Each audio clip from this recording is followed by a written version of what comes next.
America పర్యటనలో భాగంగా Dallas వచ్చిన కాంగ్రెస్ అధినాయకుడు ప్రతిపక్ష నేత రాహుల్ గాంధీకి ఎన్ఆర్ఐలు ఘనంగా స్వాగతం పలికారు. ఎయిర్పోర్టులో ఆయనకు ఇండియన్ ఓవర్సీస్ కాంగ్రెస్ సభ్యులు ఘన స్వాగతం పలికారు. డల్లాస్లోని ఇండియన్ ఓవర్సీస్ కాంగ్రెస్ సభ్యుల నుంచి ఆత్మీయ స్వాగతం లభించింది. అందుకు చాలా ఆనందంగా ఉందని, నా పర్యటనలో అమెరికా, భారత్ మధ్య బంధం మరింత బలపడేందుకు కృషి చేస్తానని తెలిపారు. అందుకోసం అవసరమైన చర్చల్లో పాల్గొనడానికి ఆసక్తిగా ఎదురుచూస్తున్నానంటూ ఫేస్బుక్లో రాహుల్ పోస్టు చేశారు. కాగా లోక్సభ ఎన్నికల తర్వాత తొలిసారి రాహుల్ అమెరికాకు వెళ్లారు.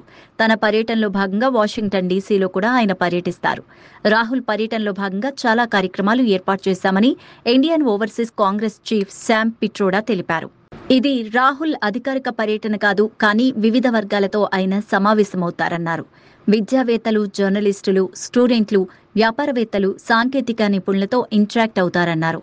వాషింగ్టన్ డీసీలోని నేషనల్ ప్రెస్ క్లబ్లో మీడియాతో, జార్జ్ టౌన్ యూనివర్సిటీలో స్టూడెంట్స్తో ఇంటరాక్షన్ ఉంటుందని ఆయన వెల్లడించారు.